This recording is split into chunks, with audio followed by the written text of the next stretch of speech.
just one of those little simple. Though sometimes simple is good, dude. Yeah. Is it wrong for us? No, I can't say that because I was gonna say, is it wrong for us to say that any type of music that has saxophone is jazz? But that's not true at all. No. Because we've heard metal with Yeah. saxophone in it. But the saxophone is a very common part of jazz. It's the key ingredient, I would say. That and the drums. Yeah. Okay, let's talk about this song for a second here. Yeah. I thought I knew what this was about, and I said that I was waiting for the end resolution of it, like you had mentioned, you know? Yeah.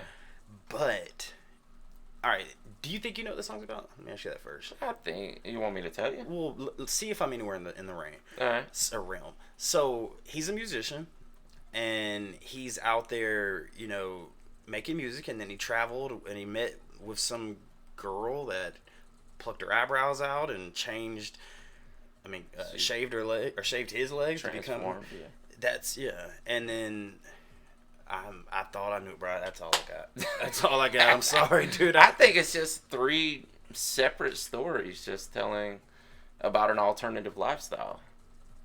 Like, I don't know if he's saying that he's a straight-laced guy, you know, come from, you know, good, wholesome middle America, suburbia or whatever, and he comes to the city and meets these interesting characters like he's never seen before.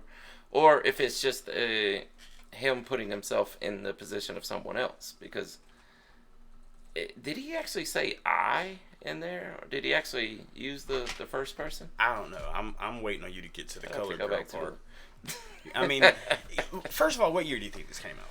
Oh, dude, this had to be the 70s. So using the term, you know, colored girl, that was acceptable back then. Yeah, at that time, that was normal. Now you wouldn't say, you would just say, you know, that's a black person or whatever. But yeah, I mean, now you would say a person of color or whatever if you don't know their ethnicity. What I was wondering though is, what's the point of him pointing it out? Yeah, just be like my backup singers, you know. Is that what he was talking about? Like, yeah, because you heard him come in. You're right. Yeah. Huh. But I don't know. I mean, maybe that was more common then, you know. But I'm just like, it's backup singers. Why even point out their ethnicity? I mean, but it's the 70s, you know. It's I mean, that was the time that maybe he wanted to bring attention to it. Like, I'm an interracial band, you know. Yeah. I mean, well, see, this is one of those things. Like, we don't. Maybe he just like had what do you call them? Like it's just called Lou Reed. It's not Lou Reed and the Blanks. Yeah. It's just Lou Reed. So maybe he had, you know, different artists that came in. Yeah, I'm sure. Yeah. Touring band or sessions artist or whatever. Right. I mean, and it's very common to see, like, a lot of these bands, especially back then, would have an accompaniment, you know, like 3 or 4, you know, whether it's black girls, sometimes there's a dude back there also, you know. Yeah. Like, it happened a lot. I mean, some of the best bands have backup singers. Yeah, I mean, that's absolutely. That's a fact, dude. Oh, we saw that with who did we just do last week? Joe Cocker. Man, that dude, legend, dude. Yeah, he had an accompaniment of backup singers there. I mean, yeah, to the trash talkers who have suggested Lou Reed, we appreciate this because this, again, I've always said this, man, in a way, I kind of wish I was born like in the 60s and 70s. So when we hear music like this, it takes us back. It's almost a time capsule. You know? It's like a view into a bygone era. It's almost an auditorial time machine. Oh, good word. That's a $5 word. An auditorial time. Don't you dare talk about me giving out the $5 word, Smokey. Don't you dare. Not the way you. We ain't doing it. I do want to point out something off the subject, off this title of the song. I actually knew a guy, I guess a kid at the time when we were in high school, 10th grade, and the first time he tried the M word. You know what I'm talking about? M word. Oh. This fool came to school the next day and plucked all his eyes. Literally, he had no expressions. We couldn't tell if he was happy or mad. It was like, are you mad or happy right now, dude? Like, he literally, I don't know if he shaved him, but he just took them all off. I'm like, that's a hell of a drug to be happening in school. Dude. Like, you think of like 30 and 40-year-olds doing that, dude. Not teenagers. That's why I've never touched it. That's one I've never touched. I didn't know anybody in high school doing it. They just weren't telling you. No, that was just. I mean, I'm sure somebody tried it, but they weren't telling you. Yeah, they weren't going to admit it. Around these parts where we from, I don't know. We'll get on that to a podcast one day. Yeah, but to the trash talkers who have suggested that we do Walk on the Wild Side by Lou Reed, we thank you for introducing us to this wonderful fella, and let us know what's next by Lou Reed down in the comment section. And with that being said, my name is Barringer Hollywood 6. Bye. I am Larry Smokey Ramirez Cowell. And we are over and out. Deuces. Let's go pluck our eyebrows out. Yeah, let's do that. I want to thank you guys for tuning in to another segment of Rappers React. If you guys want to see another artist that we covered, just click right here. If you want to see the last video did, just click right over here. Thank you so much for spending a little bit of time with us today. Please hit that subscribe button if you haven't done so already, and we'll see you on the next one. Deuces.